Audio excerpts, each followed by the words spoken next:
evening, everyone, and welcome to Etcetera with the Woodards. I am your host for the evening, Craig Woodard Sr., and joining me, of course, is my co-host, Deontay Cooley. DC, thanks for joining me tonight, man.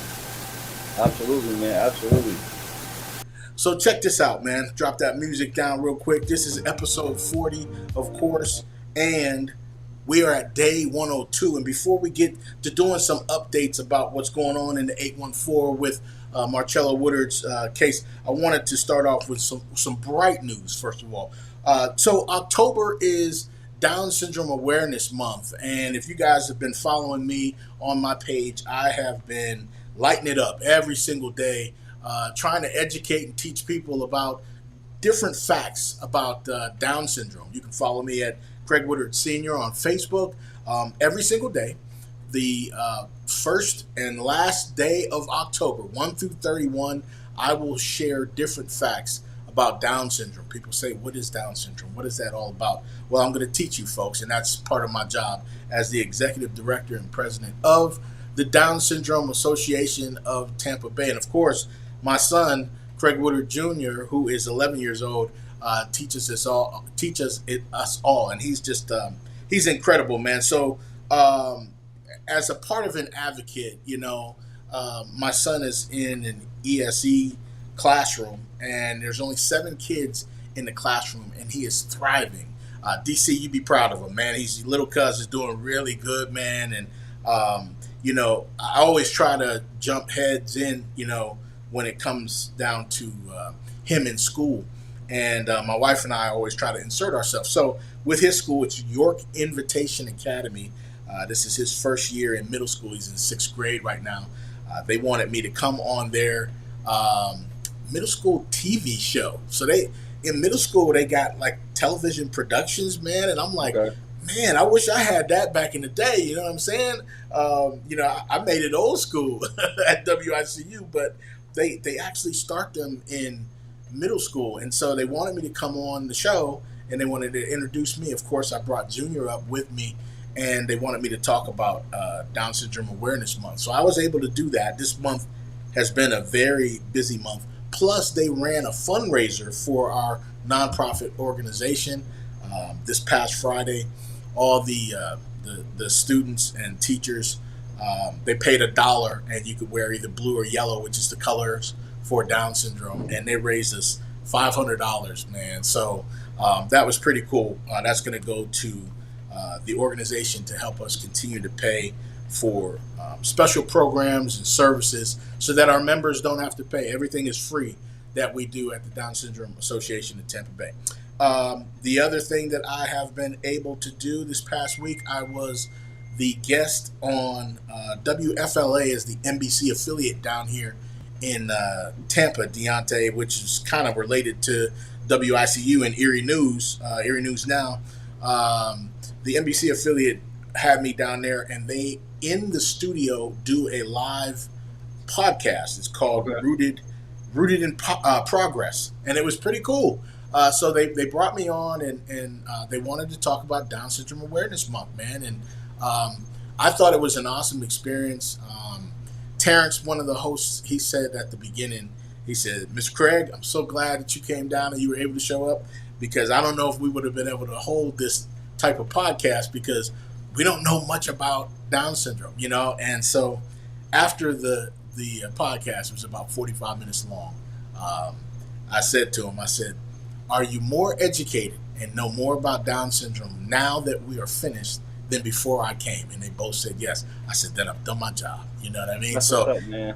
It was really good, man. It's on YouTube. If you pull up WFLA Channel 8, Rooted in Progress, and you go back, you'll be able to see 45-minute podcast and learn a little bit more about Down syndrome. A couple other things, and then we'll get to the main thing here. On October 26th, we are having our next event. It is a pumpkin painting event.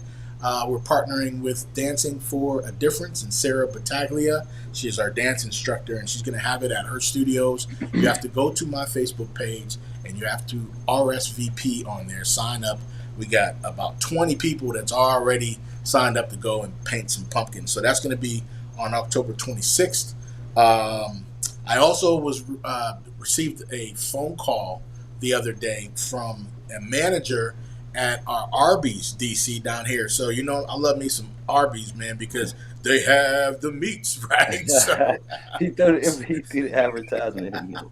my bad. So I was really happy to hear from them. They wanted to do a fundraiser for us and raise some money for the organization so we could continue our programs. And I was like, absolutely.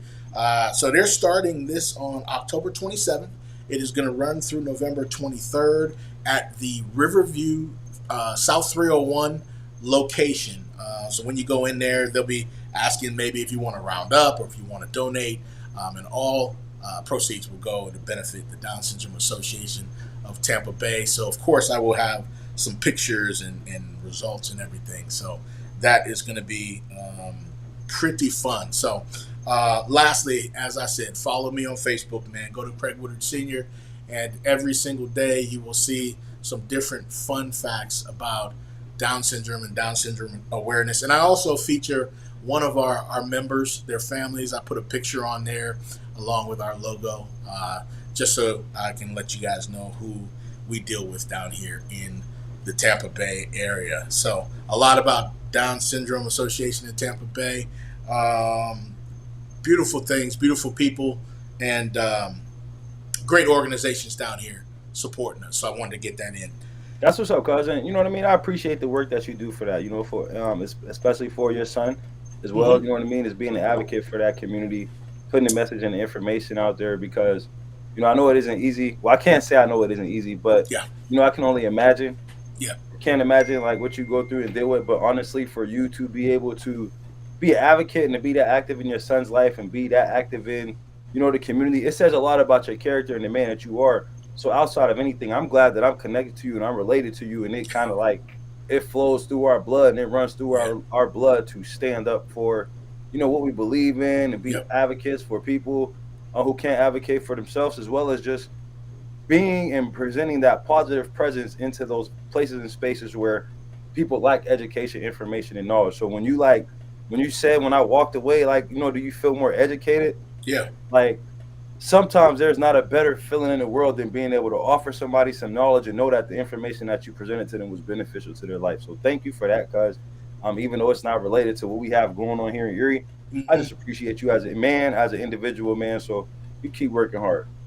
I appreciate it, man. That means a lot. Obviously, your opinion has always meant a lot to me. You and I have really grown close since we've been rocking this podcast, man, together and really learning more about each other, man. And I love you to death, man. I love everything about you and what you bring to the table. And it's just a blessing for me to have crossed paths with a family member that is as passionate about advocacy as I am, and someone that is strong-minded, opinionated, educated, degrees to back up what you're saying, just like I have.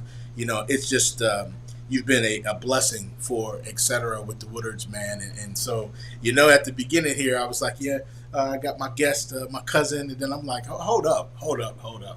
We're running this together, man. This is co-host right now. We are co-hosting this thing, and week in, week out, 2 times a week, man. I know I can count on you, and you're going to bring the thunder, bring the heat, and bring the knowledge, man. And your words always mean a lot to me. So thank you for that recognition. I really appreciate that. Absolutely. Yep.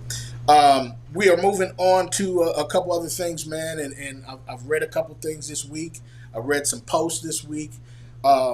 Before we get into, and this is kind of interconnected with what we're going to talk about. Obviously, it's day 102 with the investigation of Marcello Woodard, our cousin, who was murdered on July 2nd, and the DA still has not come out with any information for us through a press conference at all. We've had 2 statements out.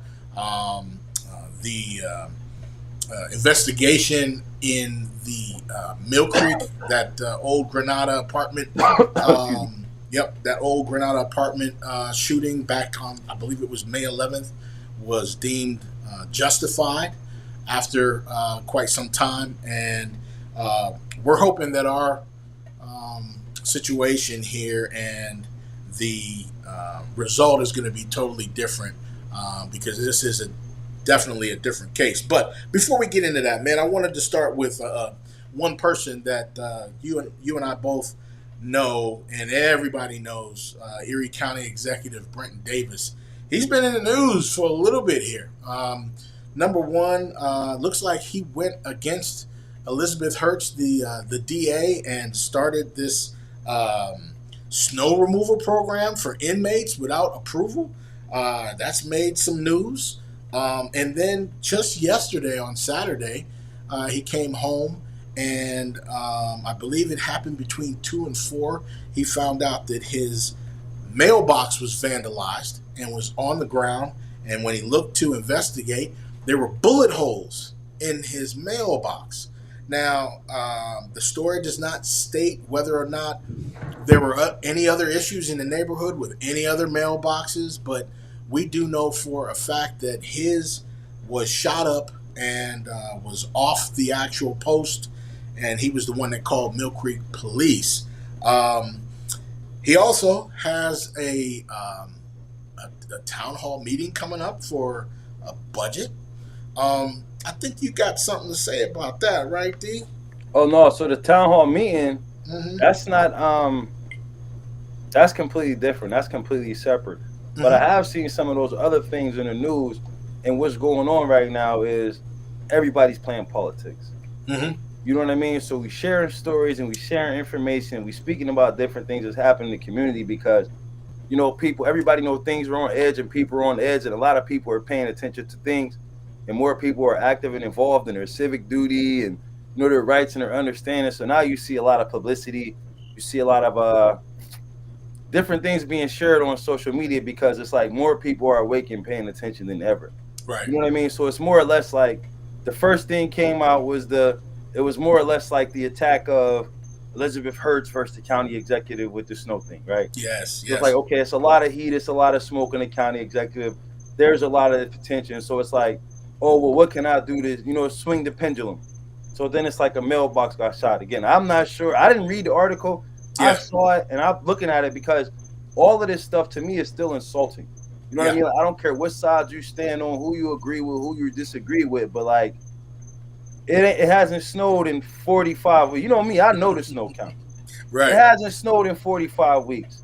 And all of a sudden this is an issue being brought up a month before the election, right?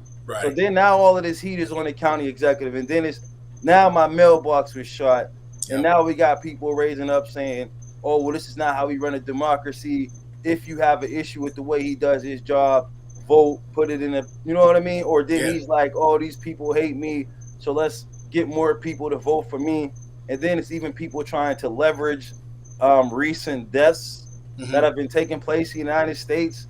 And the only name that I'm speaking like to, and the only issue that I'm speaking like to is Marcello Woodard and getting justice for Cello, which Right. is why I shared the post again today about getting people registered to vote Yep. because we have 8 days Yes. until we can register to vote for people who are not registered, and we need everybody registered to vote because right now, if you pay attention to what's going on in the news, you pay attention to what's going on in the city, you pay attention to what's going on with everybody who's running, politics are being played.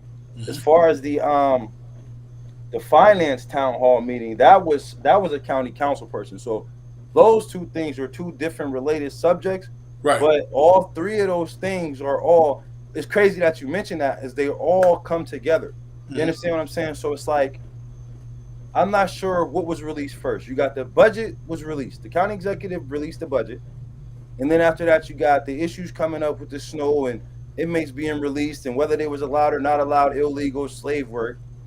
Then you have the mailbox shooting, and now you have the town hall meeting for the finance. So now people can come and talk about the finance. So all of this stuff and all of these powerful people and people of influence are playing a political game, and they have attention, they have the spotlight. And again, it's 8 days to register, and then it's like after the 20th, it's 2 weeks Right. until election. So it's like the heat is on for everybody, the pressure is on for everybody. So somebody said county council got the budget on for, okay, so everybody's trying to figure out how can we leverage people paying attention, people being awake, people being killed, Yeah. people being tired, and what can we do to draw the attention to where we get the votes one way or another. So I have been seeing all of this stuff.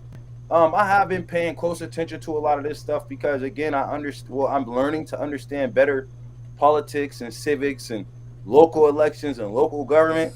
So right now, it's a lot of games being played, and it's getting to the point to where I think, and I'm going to say this, I think because of my little issue that took place, it's like, okay, the focus is lost now. Let's pick up the pace on everything. And I think that people forgot that we seeking justice for Cello, and by no means that we forgotten. There's a Right. city council meeting coming up, and there's county council meetings coming up. Yeah. And Dr. Tyler Titus is hosting their event this week, and I'm working on putting together an event for myself to host a town hall meeting. I'm gonna do my own. You know what Yeah. I mean? So Yeah. we have not forgot, we have not lost momentum, we are not divided. But what's going on right now is it's a lot of attention being brought to the people. It's a lot of attention being brought to the campaigns and the elections, and everybody's trying to play politics with people who have their eyes open because Right. everybody has a stake right now, and because it's so crazy, they feel like people in the city are confused. So this is like perfect opportunity to get people to either go vote for me or vote for me, because right now these people are having problems with this thing, those people are having problems with those things. So now it's more or less like it's Republicans and Democrats trying to grab at the little flurries of people who might be undecided and what they're gonna do. And it's like, how can we make ourselves look good and make the other people look bad? That's what's going on right now with some of the stuff that you just mentioned to me. But what's not going on is people paying attention to us seeking justice for Cello. Right. Hey, want to give a quick shout out to our new niece, Deanna Chatfield. She said, "Hey, uncles," on the chat there. So I wanted to give her a holler. We're gonna have her What's up, back Deanna? on the How you show. doing? What's up, niece? What's going on? So now the point that I was making about the budget town hall is, I believe, this Friday, right? October 17th. Is that right? So Let me check the date on that. I believe so, but I'm not 100% sure. and the point is that they want to talk about the budget and finances, but they don't want to get together to talk about Marcello Woodard. So is finances worth more than a life? You know what I mean? I mean, we've been asking for a town hall meeting from, to get the city council, a few members from the city council, the county council, all these people. We'll take anybody at this point that will kind of listen to us to bring some type of resolve and change, so that the things that we're going through right now and Marcello's family is going through right now, other families in the future do not have to go through this, correct? Absolutely. And like interestingly enough, I specifically spoke to Rock, the person who was hosting Mm-hmm. this meeting. I specifically spoke to him multiple times. Like when he had the first town hall meeting, Yeah. I was there. And like I'm gonna keep saying it's like I was like, yes, this is a great thing. People are talking about issues, people are asking questions. After I seen that take place, I'm like, yo, how do we do this for the east side? You know, boom, boom, boom. Mm-hmm. I was told you can't have more than 3. It'll be a quorum. I live in District 4. Sent the email to county council person in my district, which was May 30th. I released that information as well. Yeah. Then, we fast forward, Cello gets shot, killed. We come down there, hey, we're out here in the streets. We're out here screaming. We're out here protesting. What can we do? Can we get a town hall meeting? Can we talk to some people? Yeah. Can we get a special meeting? We wrote it. We emailed it. We went down there and asked for it. Even Susanna Faulkner was just down there at the last county council meeting, and she said within 30 days, can we get something? Right. So the budget got dropped. Somebody said in the in the comments, it was the first. I seen the news article, which is why I said the second, because I looked it up. Yep. So the news released it on the 2nd, October 2nd. October 17th, there is a discussion at noon with one county council person to talk about the budget. Now, mind you, this has been his fight for Rock. He goes through the budget with a fine-tooth comb, as they say. Right. I don't know if it's right or wrong. I'm not sure if he did find some things that maybe he does need to speak about. Mm-hmm. So I'm not going to discredit this event. You know what I mean? I'm Right. not going to take away from the opportunity for people to learn, because this also is a great opportunity for people to be educated on the budget, to be educated on the line items, how the finance works, how the budget works, all of those things. So this is not a knock to that meeting, because there is a need for all of this information to be put out, and Right. people should show up to that place, and they should be asking questions, and they should be getting information from both sides, not just taking his word for it. Because what I will say to you is, when it comes to his word for it, Mm-hmm. he is showing that he will only speak up and step to his personal interests. If it's immigration or if it's finances, though we know those are Rock Copeland's concerns. Right. And he will host a town hall meeting, and he will go to the Jefferson Education Society, and he will book a room and have a place and a space for people to talk about those concerns. But what we have, and I know myself personally, Mm-hmm. I have asked for an opportunity and asked him to host something similar. I asked Jim Winarski if we can have a conversation about it. I asked Chris Drexel. I actually just sent both of those guys a text message the other day. Yo, can we talk about the last meeting that just took place? So I'm not sure how in 2 weeks you can put together something for people to come talk about finances in the community, but in 102 days, you're still trying to figure out, what can I do? Where can I host it? He, like, when I talked to Rock, me, Rock, Terry, and Jerry, we met at the food hall. Okay. And this was after Brock and I had a conversation. I don't think he thought I was coming to this meeting. Okay. And he was like, well, yeah, I'm having a hard time, finding a venue for it because of Jefferson. They're all booked up. They have their global summits. So he was like, it will be hard to get a space in there. Then they had Obama come and well, I don't even think they released that information yet. Mm-hmm. And then I'm like, what about the Hurt Room? I don't like that room, the auditorium. And I told him, like, it's not about your liking. So the last conversation that I had with him in person was him still not knowing what to do, or him not being able to find or acquire a space for us to have this type of meeting, to have this type of conversation.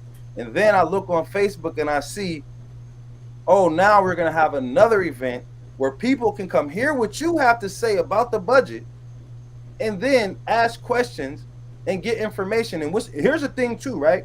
Mm-hmm. A lot of people need to understand and realize is it happened fast because there is an election, and election day is November 4th. So I'm pretty sure that this conversation will be biased and it will be one-sided to lean against the county executive, as opposed to just talking about the line items or whatever the budget is and talking about how things can be fixed. This is going to be more or less another opportunity to bash and to promote and to gain voters and to gain people. So again, we still playing games with people because it's election time, but when it's people who we are talking about and we are concerned about who are dying, it's like, why can't we get this same meeting, bro? Why can't we get the same meeting, cuz? Yeah. Hey, I'm with you, man. I mean, we've been asking and pleading and begging for this for months. We're on day 102, and like we talked about last show, man, everything is so political right now. We're getting so close to the election, and I really think that's why the investigation has kind of taken a pause, man. It's not fair. It's not fair to the family, and 102 days of us going hard and us protesting and you know um, raising awareness through Facebook and all social medias and stuff. It gets to you. It really does, because we keep reminding ourselves that this is a marathon and not a sprint. When you're at a sprint, man, you're going 100 miles an hour. You can't go 100 miles an hour every single day, man. You're going to burn out. We got family, we got other things to concentrate on. We got jobs. There's a lot of things, a lot of factors that play into that. But what does end up happening, man, and that's exactly what's going on right now, is there sometimes ends up being a divide in the community. And when you have some differences of opinions and you have other people that are fighting for the same cause but doing it in different ways, it ends up causing some problems. And we had a rough week in social media these last 7 days. We had a rough week, and you were very vocal, on a couple of your posts, and rightfully so. We don't like it when people attack people's character, and we have thick enough shoulders to take on some of these naysayers out there. But when people do things kind of sideways, man, it kind of gets to you. You kind of went off the other day. You care to kind of get into it a little bit? I mean, yeah, I don't mind discussing it because I feel like it Yeah, was necessary. You know what I it mean? definitely was. We've had our moments and we've had our times, and I feel like everybody had a moment to where it was just like it was a lot going on. You know what I mean? We're still trying to move forward and keeping our composure and keeping maintain. And what was being witnessed was like, there's a lot of different things going on that I was seeing. You know what I mean? Yeah, And as the things that I was seeing, like one thing about me, regardless of what it looks like, I never act on just pure emotion. yeah, You know what I mean? Like, so when I say I'm reading, like I just downloaded a new book after I finished a different book. You know what I mean? Then I've been reading my Bible and I've been going to my church and I have mentors. So like, as far as things that I do, they're not impulsive. Although it makes something, at that moment, it may have seemed like that because a lot of people don't know me, you know what I mean, personally, or a lot of people, they've never seen my attitude. But it's just like it comes a point in time where the room needs to be shaken a little bit so then you can figure out how to get back on track with what's necessary. And if you paid attention to everything that I said, and yeah, if you listen to how I ended everything, it was never a go away or don't do anything because we all are seeking justice and yeah, we all have a role and we all need to be turning our energy towards seeking justice and living right and getting right.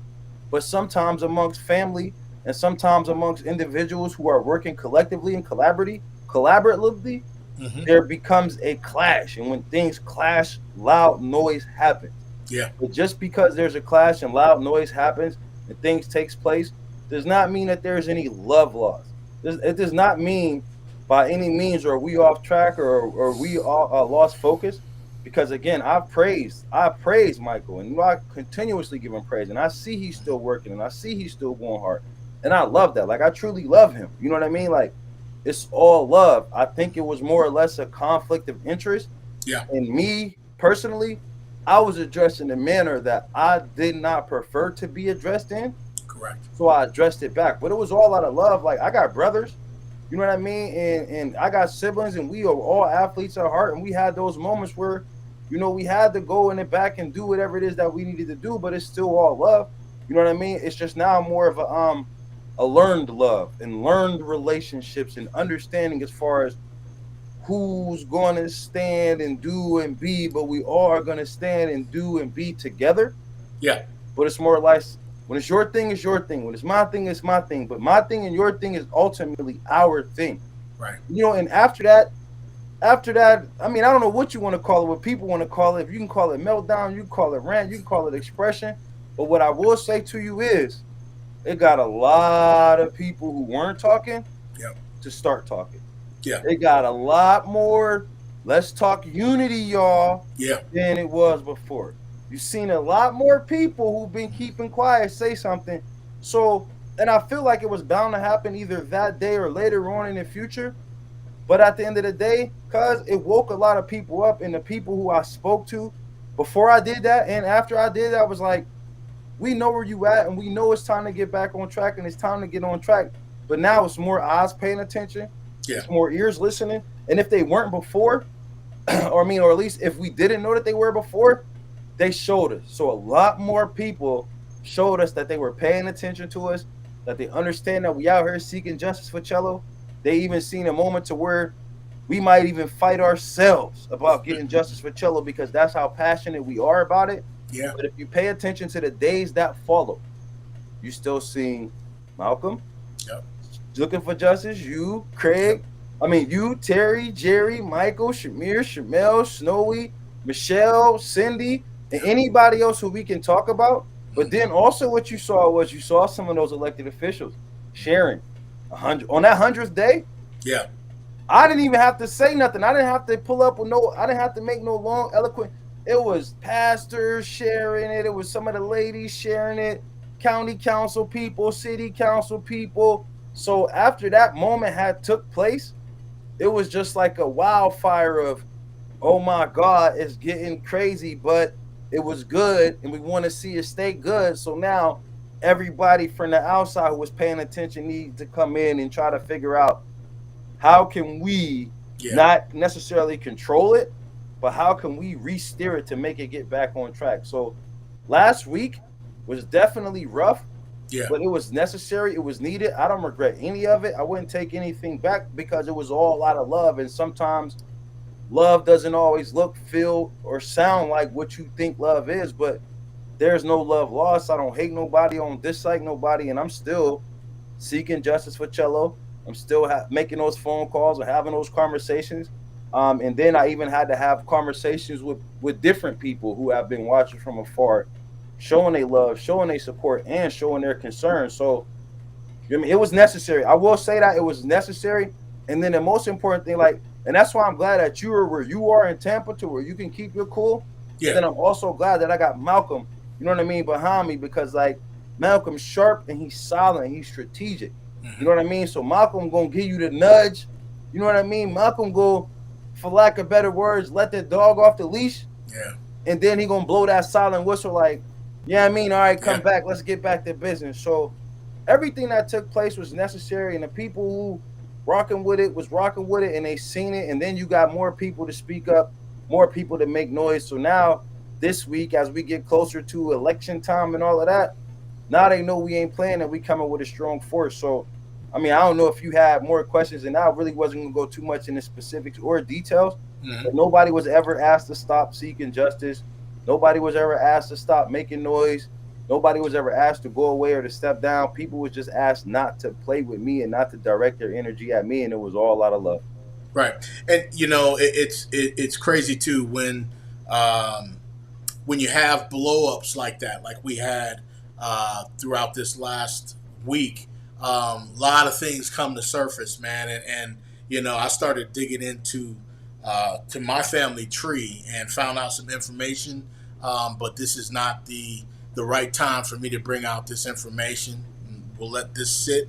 That's for another show down the line. But rest assured, I might have my cousin Shantae Woodard on the podcast down the line and everything. But right now, I want things to get back to normal, man. Because here's the thing about it: um, there's no community without the word unity.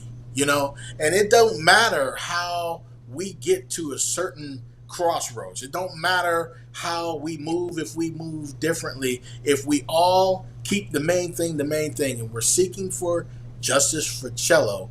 We all just need to be passionate about that, make some noise in the way that we know how to make noise, whether it's good, bad, or indifferent. You know, you don't have to attach yourselves to how someone else is making their movement or how they are moving in order to seek justice. You don't have to, but you can appreciate the fact that they're doing something. There's a lot of people that are sitting back and just watching the show, you know, and they're not doing anything. We need everybody on board because we are in an unprecedented time right now with this situation. There's a lot of speculation that we are also looking at and going by that remains to be a fact, but the only thing we're left with is some speculation because the DA has not provided us a lot of different things. So you end up talking and talking, and then you get people that may be close to the situation that are sick of how long this thing is taking, and they may be a whistleblower, and they may be giving us some information to go by, and it's just it's a tragedy that it's been 102 days, man, and these are the things this past week. These are the things that happen when you're seeking for justice and you get a little sidetracked and you get a little off focused. And I think the last couple of days it's calmed down a bit. The focus has been regained. So maybe you're absolutely right. Maybe something like that was needed to put everybody in check and everybody back in place in order to keep I the had main them on thing. air. Listen, I ain't never had that many people viewing my live at one time ever. Cause I was looking at the number like, Yeah, oh my god, people yeah, is loving this mess. You know what I yeah, mean? Like, and I'm sitting, the number just it jumped like yep, it was at like 20, 25, and then it just jumped to like 70. Cause yeah, and then when I start cussing, it jumped like to like 100. I'm like, yeah, yeah, oh my, and it's still sitting up there. It probably got like 10, 12, and I don't delete nothing, so it yeah, ain't coming down. You know what I right. mean? I don't Mm-hmm. delete nothing. So, but it was just interesting to see that, which lets me know how many people are paying attention to us and how many people are Yep, focused on us. And then there was even people who reaching out like, yo, you shouldn't have did that because all you're gonna do now is give him attention.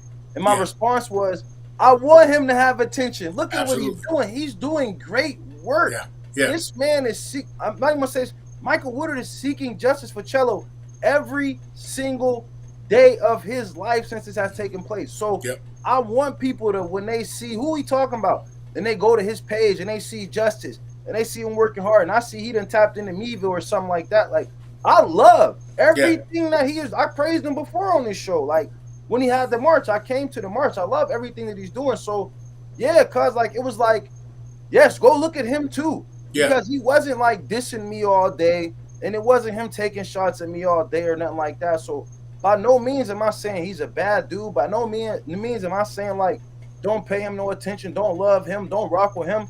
Right. Hell yeah, rock with him. That man is making noise, man. Yeah.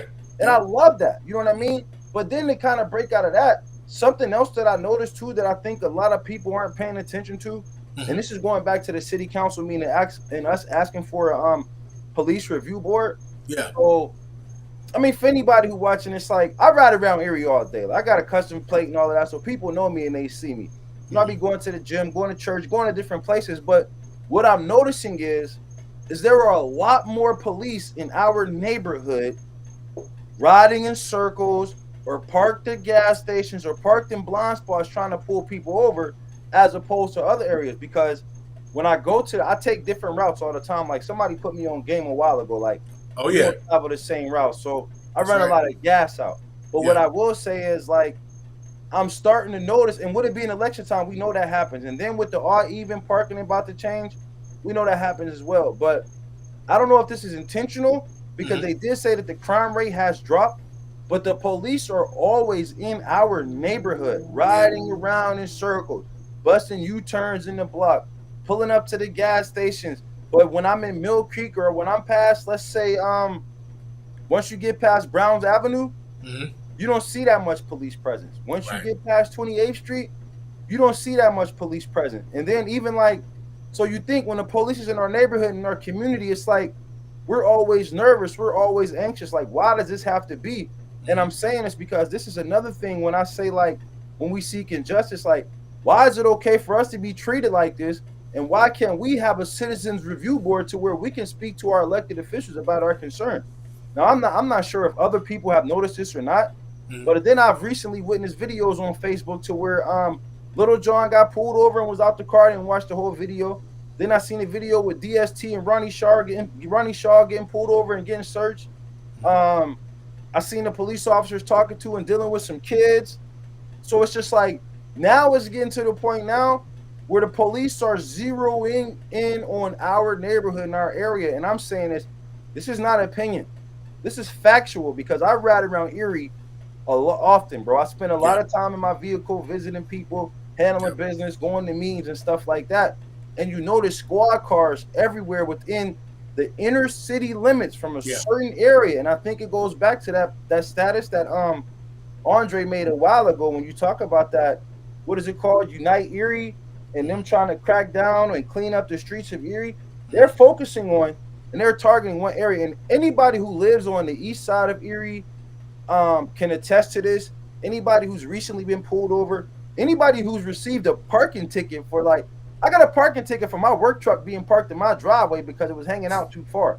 But you ride other places and you see all kind of stuff and it's like nothing going on. So it's like, why is it that now at the time of elections and the time that budget is being going on, that now the police are spending so much time in our area and people are getting fines and tickets, but we can't have a community police review board to talk about these things and discuss these things? But then they say, oh, y'all need to stop going to city council meetings because they can't help y'all. We're not just going down there for an arrest. We're going down there for change. And these are some of the things that I'm talking about. I lost a work truck because I had a boot on it. That's ran by the city. The city, Erie City Police, who are circling our neighborhood as if they're waiting for something to pop off. That's ran by the city. The sergeant the police chief is appointed directly from the mayor. So the mayor has a say-so in the police patrolling our neighborhoods. Right. Our city council can create a board so that we can have conversation with the police and they can have conversation with us, so they can stop treating us like we an aquarium and they just ride in circles. Right? It feel like being in a pool with sharks just circling you. And I don't do anything wrong. So I don't have any worries about the police or nothing like that as far as being pulled over. But I have noticed an increase of police presence in the inner city Erie community in certain neighborhoods, and I've seen on videos certain people being pulled over, certain raids being happening. And I'm not saying it's our fault. I'm not saying it's their fault, but we need to be able to have a conversation and speak to this so we can figure out what's going on because it doesn't happen everywhere in the city of Erie, just where we live. Yeah. Let me um, let me say this. I'm older than you. I'm 51. I know you're 39. Um, and back in the day, I remember vividly when I was in sixth grade, and I grew up. Just for you guys that don't know, I grew up on 25th and French. So to give you a visual, if you're coming west on 25th Street and you go through Holland and you go down the hill to 25th and French Street and you stop at the stop sign, and the Gamble's house. Art Gamble was on the left hand side, stop sign right in front of you, and you looked right ahead. That was my house. So if you'd have went straight through 25th Street, you'd have drove right through my living room. That's where I grew up, man, a block from the stadium. And my grandparents, Elder Boyd Francis and Lula Francis, and my uncle Roland and Mary, and all them. They were a block up in between Holland and German, right across the street from Larry Gamble and the Gates and Bobby Hamilton and Sean Coleman and all them. That was my neighborhood. That's where I grew up at, man. And so going back to when I was in sixth grade, I vividly remember many times where there were police officers that walked the beat. They walked the streets of the neighborhood. We didn't have many problems back in the day. Now, it's still inner city. It still was back in the day, and we were still policed differently than others, in my opinion, as well. But we got to know the police officers a little bit better than what they do now. So, and you drive around all the time. You're a real estate agent. You're so busy with everything that you do. When is the last time you seen a police officer walking with their Tom and Jerry's on? When's the last time Man, you only seen only that? time I see police officers walking is when there's something going on downtown. Yeah. You know what I mean? When they're having a festival or something like that, then you'll see the police officers. I know they were on their bikes, but again, they ride their bikes in areas to where I guess they consider to be safe zone. Hmm. Because when they come up in our neighborhoods, they in the cars. You know what I mean? They drive the SWAT truck through, or they drive the new animal control cars through, the big SUVs, the all black joints. But Yeah. I can't recall the last time I've seen a police officer in the neighborhood. And this is what's interesting too, right? Hmm. So because I know the police, like their counter to this would be, well, we have the PALS League, we have the Police Athletic League. But the thing is, that's just for children. And the police is not a school to where they have an age limit, because 9 times out of 10, the police aren't going to lock a kid up. They're going to send them to like the Edmonell or something like that. So when they talk about they're trying to improve their community relations and they're doing it through PALS, those are children. Hmm. But the police get the majority of the money in the budget of the city of Erie. And the police officer's job is to protect and to serve. Yeah. So if it's police athletic league for young people, maybe the police can work on some type of planning to have an engagement or interaction with adults. Yeah. Maybe they can have a program for 18 to 25, and then maybe they can have a program from 25 to 35 and 35 to 49 and so on and so forth, because the police are to protect and to serve. So when Yeah. you think about the service of a police officer, I'm not sure if the service goes along with just riding around in the squad car and, making sure that the streets look safe. But like you said, when you talk about walking the beat and you talk about getting active in the community, you talk about actually showing a presence so Yeah. we can know our officers. Hmm. I would love to know how many people who are watching this video, or who will watch this video, know some of the names of the police officers who, outside of the ones who've been in the PAL program. Like, everybody knows Tom Lennox. You know what I mean? We love Tom Lennox. So this is not a shot at the police. I walked when I was running. Yeah. Officer Brian Barber, he actually walked with me, and we went and knocked doors, and like him and I had a great conversation. You know what I mean? So I can name 2 police officers. One police officer who I know has the PALS program, and another police officer who you know what I mean, I who reached out to me and said, hey, I want to help you. But then outside of that, the closest police officer that we, this is what's crazy, right? Yeah. The closest police officer that we in the city of Erie, Pennsylvania have access to is Michael Birchfield. Hmm. And he is a police officer in Pittsburgh. I believe he has family in Erie, which is why he's here. He's from Erie, so he gives us information. But as far as like our local police interacting with us as citizens, they Yeah. interact with children. They have the police athletic league, Yeah. and then they interact with the homeless. Of course, you know, you get checks and photo ops and stuff like that.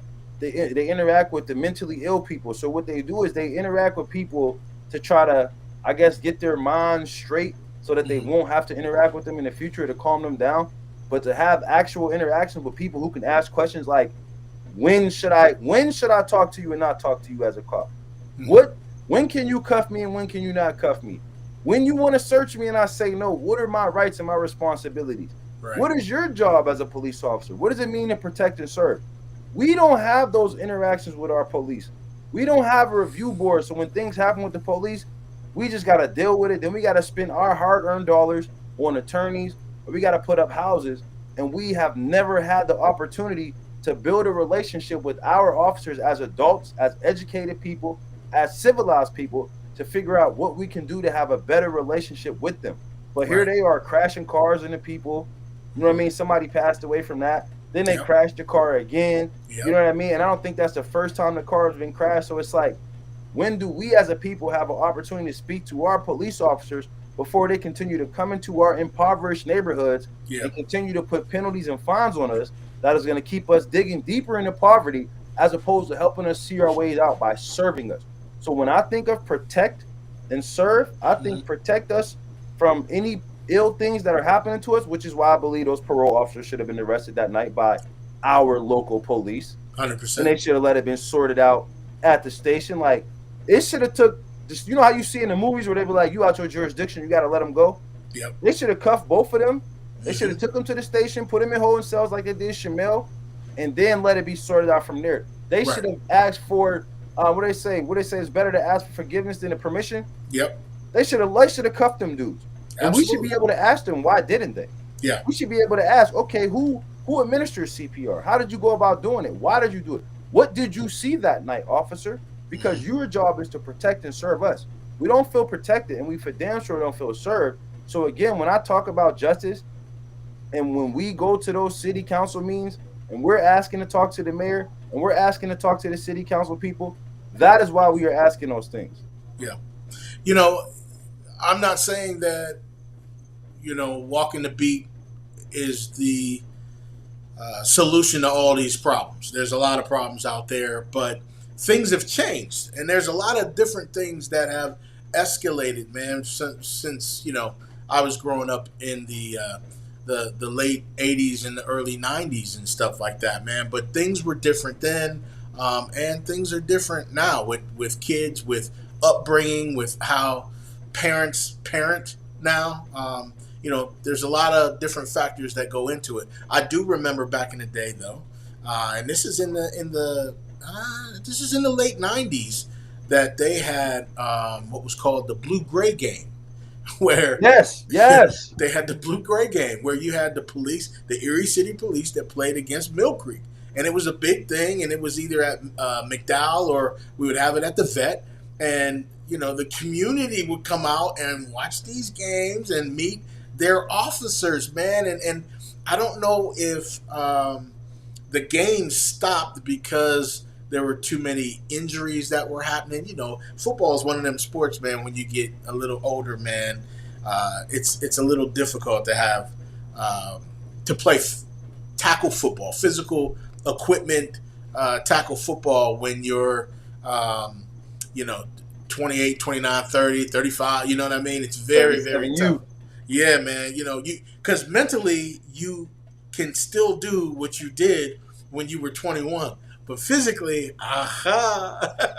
it ain't gonna happen. You know what I mean? So they had the blue gray game that was helping the community kind of build contacts with the police force, and they don't have that. Do they have anything right now that's similar to something like that, where people can come out and meet their their local officers that they see riding around and patrolling, even if they're not walking the beat anymore, as we say. But you see the same ones that are in the same neighborhoods in the same areas, and then if you don't know them, you end up giving them a nickname and stuff. I remember Right. there was a blonde guy. He was short, and he used to jog all the time. I didn't know his name, and many didn't know his name, but we used to call him Pac-Man. And I don't know if you remember this guy, but his name was Pac-Man. And so you give these guys nicknames because we didn't get a chance to know them. You know what I mean? No. Does So as that far happen as now? that, like, Yeah. they don't do that anymore. I know there was. I'm not sure if it was this summer or like they were doing something at Tipsy Bean before they had all of that chaos happen over there. So at Tipsy Bean, they had an event, and I'm not sure if it was multiple events where you could just come have coffee and chat with an officer. Mm-hmm. I'm not sure how that got publicized or how well that went. You know what I mean? As far as like going, so I know that they did host that one initiative. Okay. And then as far as like any other community engagement interaction that I've seen the police do, it's only through the Police Athletic League. That's to Okay. my knowledge. Okay. Outside of that, I haven't heard anything. But what I will say is, now that we thinking about it, I Yeah. can't remember the officer's name.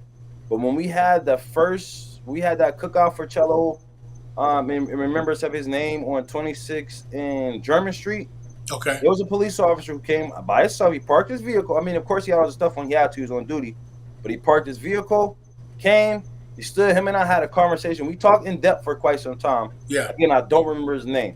And then he went across the street to some other folks where they were grilling. So he was out there, having a conversation. And then the police, they blocked the block off and we walked up the street. You know what I mean? As far as like going to light the candles and they had a vigil. So as far as like this situation specifically, in the beginning, there was a police presence as united with us seeking justice for Cello. I'm not sure if it was sympathy. I'm not sure if it was empathy. I'm not sure if it was a show face, but I do want to at least acknowledge that fact that they were showing up in the beginning. Yeah. As we started talking, and this is what I'm learning, and this is what I'm understanding. As time goes on, we are gaining more sense. We are gaining more knowledge, and it is less ignorance that is being spoken.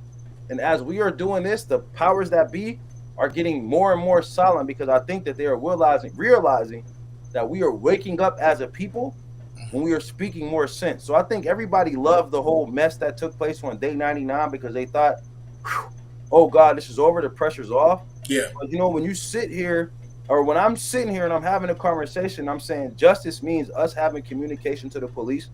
Justice means us having access to the police having communication with us, having access with us, and we talking about breaking down protect and service. Like, oh God, that makes too much sense. Yeah. You know what I mean? Like, it's like, oh man, we thought these people were dumb, ignorant, and going away, but no, we all have been studying, we all have been doing research, and now they're putting information out there. So you're seeing budgets being placed on the internet. You're seeing criminal records being placed on the internet. You're seeing job descriptions, duties. You're seeing all of these debates and stuff where you get to actually learn these things. We are taking it in, we are digesting it, and now we are sharing that information with one another. And it is starting to make people nervous. It is starting to make people afraid, and they hope that we divide. So I hope we continue to unite and grow strong, because this is just one of many things that we want to see change when we talk about justice. Like, we shouldn't have to fear the police. No. And the police shouldn't have to fear us. You know what I mean? So it's not anti-police. It's not hate the police. It's more or less, let's build and let's establish those relationships, because they did say violence is on the decline in the city of Erie. They've been saying, I've heard Mayor Schimber say that twice now on two separate occasions. So if violence has decreased, why is there an increase in police presence? Yeah. And only to arrest or only to protect, but not to serve. Because if the police can spend time to come into our community, then they should be going into schools and talking to the kids and not just being there as arresting the kids. Or they should be in the community centers talking to the adults. They should be coming to the churches, seeing who the pastors are, seeing how the pastors preach, seeing how they lead, seeing whose congregation is who, so then that way they can start following the people and encouraging them. They should start identifying the people who are boots on the ground in the community as leaders and start building relationships with us. They should start visiting our barbershops. They should start visiting our hair salons. They should start frequenting our corner stores and our neighborhoods and our community to show us, hey, we aren't just here as a presence of power. We aren't just here as a presence of fear, but we are here because we are a part of this community. We are connected to this community. We believe in this community. We're going to serve this community. And then at the end, if all else fails, we will protect you if we need to. We will protect you from outside influences coming in, and we will even protect you from inside influences if the inside influences are disrupting and causing issues within our community. We should be able to feel that comfortable with our police to where when they come, there's a reason. When they come, we know who they are. We know what they look like. They know who we are. They know what we look like. And there doesn't have to be a disruption unless there is a disruption, because regardless of how people feel about the police, they are needed and they do exist for a reason. And I feel like with us not having that relationship and us not having those communications with them, then we're going to continue to fear them and they're going to continue to punish us. So we need to get to a point to where we can break this barrier. And there was a proposal submitted for a police review board by one of the city council people, and they can't get the vote passed for them to identify how we can build this relationship. So if you don't want to build a relationship with the citizens in your community and the police officers who police the community, then to me, that says you want division and dissension amongst the people, which is why the police arrested Shamel and they handcuffed Snowy, because they didn't know who was who within the community. And then on top of that, they didn't have enough courage to stand up for us to arrest the people who shot and killed Marcello Woodard, because they didn't know who was in the community and they didn't want us to know or to show us, I can trust Officer Bob or I can trust Officer Dan because my loved one was killed, and we will get justice when justice is supposed to be served. But in the meantime, I at least know that that individual was cuffed and arrested because I trust Officer Joe. You know, we talk about change, man, and this is the perfect platform and the perfect time for us to talk about it. We got the election coming up, and the change has to be with you. Back in the day, you know, we had those police officers that walked the beat, and kids sometimes had dreams of wanting to become a police officer. Kids don't want to become police officers now. So if you want to change how the inner city is being policed, then we have to change who's policing the inner city. So we need more people of color to become police officers and to get involved in law enforcement. And the only way that we can do that is if law enforcement meets us where we are. If they come into the neighborhoods and they are role models again to these kids nowadays don't want to be police officers. It's the total opposite. So how do you get people to come out to want to become in law enforcement, a police officer, take the test, do the physical, do all those things when you don't have that many people of color on the force? I believe, and I could be wrong, I know my boy Putney Bailey, and there's, I believe, 2 others that I know of people of color that, African Americans, let me say that are on the police force. And maybe there's a couple more. I've been gone for quite some time, but I know that there's not that many, and there's not that many because they don't get that many people to come out to want to become police officers, and they don't get many people to come out to be police officers because we don't have that many. And that's crazy, right? And to that real quick, cuz, is like, so there are some police officers of color, right? Yeah. And we don't know who they are. Like, we should know they're. Listen, I was at they have a card thing. I was going to the Brig, to the cigar lounge. Okay. They had like classic cars, and as I was walking, I seen the black officer. Like, this dude was black. Like, when I say black, like, he was black. You know what I mean? If you know what I'm saying, what I'm saying. And I'm like, oh, what's up, bro? You know how they walk with they do their thing or whatever. So I'm just like, I was surprised to see him. But then I know there was one guy, I'm not sure if they twins, if they both work there. Okay. So there are some black police officers. Okay. I couldn't name one. If I was to be like, let's say, for instance, if I was to get pulled over and I was like, well, I feel more comfortable with Officer Jones. Like, yeah, I don't know their names. So it's good to see that there are some here. Right. But we don't know them. And then that's why we need to have this police review board or a community review board. So then now it's not even necessarily for us to be telling them what to do, but we need to meet our officers. Like, there are lady officers who I be seeing, and you just see them like, oh, wow, that's a woman. Because the way the stigmas is, like, you think in Erie, the police have majority been male. So when you start seeing black officers in Erie, and you start seeing lady officers in Erie, it kind of is like, oh, okay, they are working towards some diversity as far as at least on the force. Mm-hmm. Michelle said 11 black men. Yeah. So they are working towards some diversity on the force. But Hmm. when it comes to us as a community, knowing who these officers are, knowing their names, knowing that we can trust them, like we lack that. And police officers have to live within a 15-mile radius of city hall. So Okay. within a 15-mile radius of City Hall, and they don't consider the water. So it's actually like you got to cut that radius a lot, because once you start making that circle, the water is about a mile down, and nobody's living in Bikini Bottom and is police officer. Right. So Right. everybody who serves as a police officer in the city of Erie lives within a 15-mile radius of the station. How do we not? I mean, unless maybe it's a safety thing, but I feel like we need to know who these officers are, and they need to be in our neighborhoods, and they need to be in our communities, and they need to be figuring out who the quote unquote champions are within our community.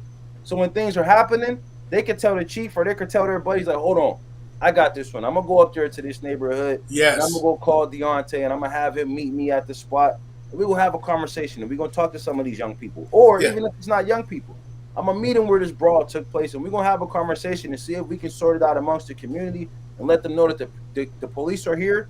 We Hmm. are aware. We see what's going on. We're trying to assist and serve the people. Hmm. And if it gets out of line, then we will protect the people. If that means we got to come in here with handcuffs and tasers and guns, because within our continual use of force, we have the right to do so, we Right. will do so. But we also have the right and the ability to communicate with you first.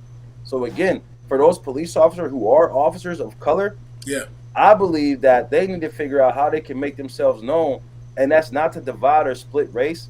I think that's more or less of a comfortability thing for us as a people to be like, okay, wow, now there is some progress being made. And then Right. those officers of color can maybe make us a little bit more comfortable with some of the officers who we think we despise or who we felt we had problems with, because there may have been some misunderstanding there, to where Hmm. there are times when, yes, the officers are wrong, and then there are also times where, yes, we, the people, are wrong. But if Right. we can have those conversations and build those relationships within our neighborhood, within our community, with the people who police us, we will be a lot further along as a people. We will be a lot more understanding as a people. We will feel more protected, and we will feel better served.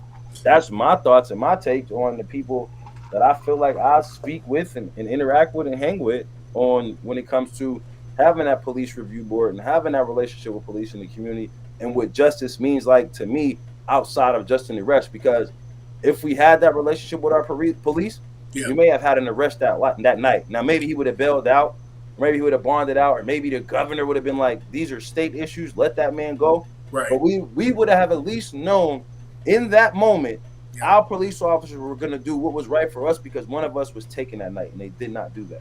Absolutely. Michelle gave us some stats here. Reading it as of May 12th, the Erie Bureau of Police is now made up of 164 white people, white men to be exact, 11 black men, 9 women total, 7 Hispanic men, 2 Bosnian men, and 1 Iraqi man. And out of the 11 black men, utilize them. Utilize them in the inner city. These men, just because they're black, they need to get to know the community, but they would be able to relate to us differently, because I'm sorry, but there's cultural differences between people. And these men may be able to de escalate things a little bit easier than the opposite color. I mean, we've seen that there have been issues throughout the country with um, white police officers shooting and killing unarmed black men. If this situation happens to be where you have a black officer that approaches a black male that is unarmed, he may be able to de-escalate this a little differently, and he may not be in the same fear as the white police officer, because he may not know, or he may know the unknown. He may know exactly where this person is coming from, how he's communicating with him, and be able to de-escalate the situation.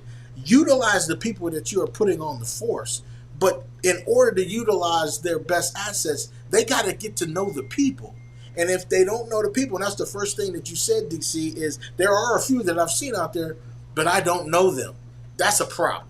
That is where we got to change things. And I hope that the mayor, who's in charge of the police force, can maybe put something in place here with city council, and it could be something called Meet the People. I don't care what you call it, man, but you know, some changes has to happen. Um, Cello has brought a light to everyone based off of how he lived and, more importantly, how he died. And in order for us to exert change, we have to be the change, and we have to change ourselves. And that's everybody that's out there, including city council, including the mayor, including the police force. You guys have to want to change so that these things don't happen going forward. And I just think that if not now, then when? Like, aren't we at the point? I'm saying.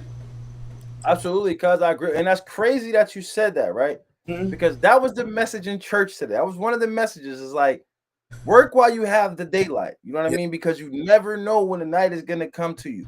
yeah, You know what I mean? And if not now, then when? And everybody knows my saying, if not you, then who? You know yeah. what I mean? So it's like, now is the perfect time for us to do this. And what I will say is I'm in conversations. That's why my thing keep dinging. I'm in conversations right now to host my own town hall meeting. Mm-hmm. And it's going to be in a freedom of speech style. Like, I don't want anybody to feel like they got to come and speak a certain way or dress a certain way or articulate their words a certain way. So we looking to find a venue that's big enough to where it can fit a lot of people who want to come.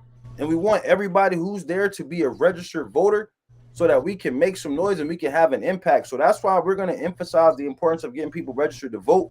And the second I secure a venue, Mm-hmm. I'm going to release the date and the information, and then I'll ask some guest panelists. So I'm going to put this together organically. What I don't want to do is waste time and take time away from people registering to vote, because Yeah, what we're going to do is we're going to host an event right before the election so yeah. people can have the opportunity to see who's going to show up and listen to them, who's going to show up and answer their questions, and who we actually should be voting for. Like, all of that vote Republican, vote Democrat is dead for me. Yeah. I'm learning who the people are. Mm-hmm. I'm understanding what they're speaking about, what their policies are, what they're advocating for. And those are the people who I'm rocking with solidly. I'm not about to let somebody play in my face about whatever party it is they repping. I'm not about to let nobody play in my face about any rumors and stuff like that. Like, I've been educating myself and reading books, and the book that I just downloaded to listen to is Marcus Garvey's A Message to the People. Mm-hmm. And it's talking about, again, the message is talking about us as a people uniting and taking over now when the time is ours, and educating ourselves. So it's important that we educate ourselves and we unite and we understand what's going to work best for us. And if that means we got to continue to figure out different things that mean justice for us, then that's what it means. But at this point, we're going to get to the point where we're going to be able to get all of our frustrations out. I want people to come in here and say, why are the police allowed to do this? Or why are my bills this way? Or why does housing like this on this side of town, that side of town Yeah. looks different? Why are we get odd even parking over here? And we're going to have it in a place, in a space to where hopefully everybody who wants to speak and who has the courage to do it will do so, because I'm going to host it. And I want people to feel comfortable enough to speak out like I feel comfortable speaking out. Mm-hmm. And I'm going to invite elected officials to show up. I'm going to invite people who are running. I'm going to invite people who oversee organizations. And we're going to see if we can fill a room with at least 200 people There you to go. speak about the concerns in Erie. Like, I've already ran it. Like I said, that's when my computer is going off right now. I'm getting text messages. I'm receiving emails. So, like, legitimately, we working on hosting our own town hall meeting, because then if we can do it that way, Yeah. nobody can say, oh, well, four of us couldn't be there because, it was a quorum. No. You all will be guests. So we want all 7 city council, all 7 county council, all 7 school board, the school board director, the county executive, the mayor, the person who's running to become the mayor, the person who's running to become the county executive, and everybody who's running for all of those seats. We want all of them to come to listen to what we have to say. And then hopefully this will be an opportunity for them to put their final campaign pitch down to anybody who might be undecided. But we done just voting Democrat and Republican because of what people look like without those people speaking to us. Because you see how the Republicans treat us and you see how the Democrats treat us. And it's more or less like, why do we have to keep picking the lesser of two evils when we can start organizing ourselves? And I'm not saying to violate law. And I'm not saying to create our own government, but what I'm saying is if we as our own community can have our own code to where we don't have to consider the people who don't consider us after we let them know how we feel, then Right. that's the move and that's the direction that we need to make. And again, none of this is me talking out of emotion. None of this is me just being spontaneously speaking. Like, this is me speaking from educating myself, from having conversations with God, from attending church, from speaking to my mentors, from doing research, and then also realizing how the government system is playing in our face and they are making a mockery of us being educated and us waking up. So we don't keep waking up. Yep. We'll keep educating ourselves. But at this point, it's time for us to start actively and strategically planning and moving. So I'm actively and strategically planning on putting together a town hall meeting. I want to get as many people registered to vote who aren't as I can within the next 8 days. Yes. And the goal, I'm speaking into existence. The goal is for us to host a town hall meeting the week before or the day of or the weekend before the election, so people can speak to their concerns and they can talk about candidates. They can get information out, and we can allow those candidates to come speak to us, or at least be present in that room to try to sway the last couple of people as they close out their campaigns. Because we matter, our votes matter, our voices matter, and our opinions matter. And if we get to the point that we ain't listen to us, then we'll create our own. Yep. Ladies and gentlemen, this is what change looks like, and we want you to be the change. The last day to register to vote is October 20th. We are going to be pushing this. Deontay and I both on our social media pages. We'll put the links up there. We'll put the barcodes up there, the QR code rather, and register to vote. You can't do anything if you're not registered to vote. We need the numbers out there. We need everyone to register to vote. In order to affect change in the future, you have to affect change now, and you have to start with yourself. So, D, we got the city council meeting coming up this week. City council meeting is on Wednesday evening. I will be there, and then also and one of the reasons why I'm going to go down there to talk about this police review board that we've already requested. But then I also would like to know, why didn't they show up for the the protest that we had? Like that, Yeah. I know it wasn't this week that passed. There was no city council meeting that passed after that. Yeah. So we kind of did our thing on social media to make them aware that we were aware that they did not show up. Yeah. But that does not mean that we forgot. And I am going to go down there, and I'm going to make sure that I share those videos again when, Mimi gave Mel the times of the meetings. Yeah. And I'm going to make sure that I acknowledge Chuck Nelson for showing up. Yep. I'm going to make sure that I acknowledge Dr. Tyler Titus for showing up. Yep. I'm going to make sure that I acknowledge Miss Kathy Shaw for showing up. That's because right. we asked for them to show up, and they came. And then I'm going to ask, why didn't the other 4 show up, and what are their issues or their concerns? Is it because it was me who asked? Is it because I raised my voice and now all of a sudden it's like, I think what's going on, cuz if I'm being honest, yeah, like before we close out, I think that a lot of people don't want to support what's going on with Justice for Cello because it's me. That's making a lot of noise. And it's me that's making it ask. And it's like, oh, well, you're too strong when you say it, or change the tone of your voice and more people will listen, or don't be so antagonistic when people. And again, it's like, I think people are more focused on me as the messenger as opposed to the message, and not understanding and realizing that when we all decided to get involved with this, we said that for the immediate family who did not have the strength to fight, who needed to go through the grieving process, but also needed a voice to use, we were going to be those people for them. So for people who are offended because it's me, understand that I've had conversations with Shamel. Understand that I've had conversations with Shamir. I've had conversations with Snowy. And they don't have a problem with what I'm saying. And if they could do it at the time, and they're doing it now, but in the beginning, if they could, it would be the same ask, and it would be the same cries. So I want people to understand and think about that. Is like, don't be so turned off by us trying to get Justice for Cello because it's me who's making noise, because I have a strong voice and I have a strong presence, or because you have your personal opinions with me or your personal issues with me, or whatever it is that you think about me. Let's take Deontay as an individual, as a character out of it, and let's listen to the things that Deontay is saying when he is saying we want change, we want justice, we're being loud about our people, we're advocating for our community, we are protecting our women, we are protecting our children. Those are the messages that we need people to hear. I don't need you to see the message and know it's coming from me, because understand that I'm not going anywhere, and I'm not backing down. I'm not afraid of anything. That was another message in church today as well. Yeah. God will let you know when the light goes out. I'm not afraid to die. That was another message in the Garvey book. Like, don't be afraid to die because your spirit will live forever. So at the end of the day, what we're doing is we are just working towards getting justice.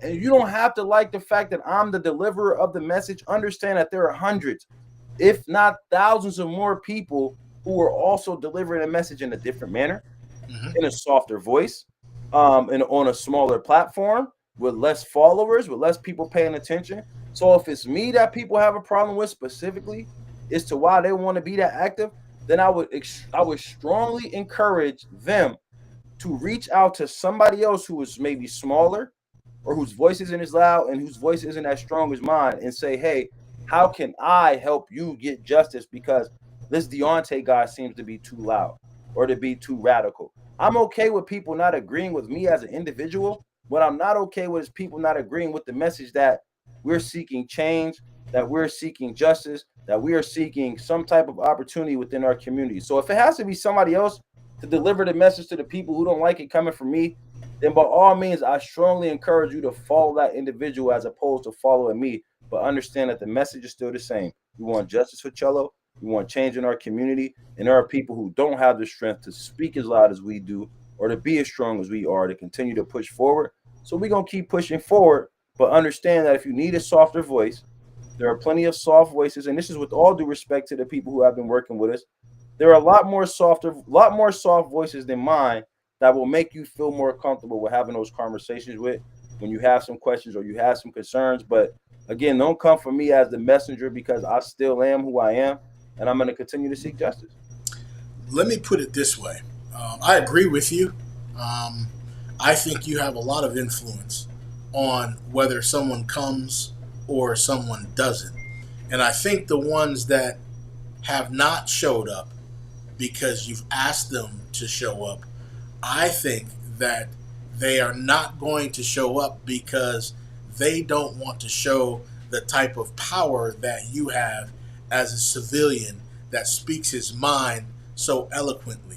And I think if they show up, then they succumb to what you ask them to do and they transfer that power over to you. And you being the loudest one in the room, I don't think they want you to have that particular type of power. So they have their mind made up. They may want to come, but I think the ego gets in the way of them truly wanting to come, because how dare he put me on the spot? I'm not going to give him what he wants. How about this? My message for you all, the ones that aren't coming, why don't you come because you want to come regardless of who invited you? Come because it's the right thing to do. We've talked about this. Right is right, wrong is wrong. All politics aside, if this was your son or daughter, we would be doing the same exact thing. So you got to put politics aside, put that, power aside. You can still, be yourself and have your power. And just because somebody invites you to a protest, you don't have to not show up because you don't want to succumb to that invitation. And I think that's part of where we are at. DC, any parting words before we let these fine people go? No, not at all. I mean, well, I guess I just want everybody to know that, we still continue to seek justice for Cello. Yeah. You know what I mean? Last week was a rough week. We back on track. We back focused. We want to make sure everybody's registered to vote. Make sure that you're taking care of your people. You're checking on people. You're showing love. And again, it's important for us to continue to educate ourselves. So we're going to be reading. We're going to be paying attention. We're going to be waking up. And I want everybody to stay tuned for the town hall meeting that we're going to have. I know also this weekend, Dr. Tyler Titus is having an event at Calamari's. I believe it is Tuesday. I'm not 100% sure, but there are some posts being shared. For anybody who's watching this, if you know, put it in the comments. But this is an opportunity for conversation. They said it's opportunities to ask questions. So we're looking forward to opportunities like that. Thank you for everybody who's continuing to watch and continuing to support. We're going to get justice for Cello and justice for everybody, one way or another. So thank you, man, for continuing to keep this public. Absolutely, and we appreciate everyone out there that is supporting us, that's supporting this podcast, etc. With the Woodards. This has been episode 40 on day 102. Just keep in mind, this Saturday, October 18th, I will be participating in the National Day of Protest down here in Tampa, and I am bringing our cousin Marcello Woodard's story nationwide down here to Tampa. I'll be speaking for 5 to 10 minutes. I will provide some video of that down here. It's going to be wonderful. I got my t-shirt ready with the 814 on there. I'm going to be representing my cuz. I got my hat with the 814 on there, and we're going to be doing our thing down here, man, because we definitely want to continue to fight for justice for Cello. So please, if you like what's going on and you like what you're hearing, please subscribe to our YouTube channel, Etcetera with the Woodards. You can share, you can like, do all that stuff, man. But we love that you finally tune in and check us out during the week, and we'll figure out when we're going to be on this week. We'll let you know, and we'll be back next Sunday, probably around 8 o'clock as well. So thanks for joining us tonight. For my co-host, Deontay Cooley, I'm Craig Woodard. Good night.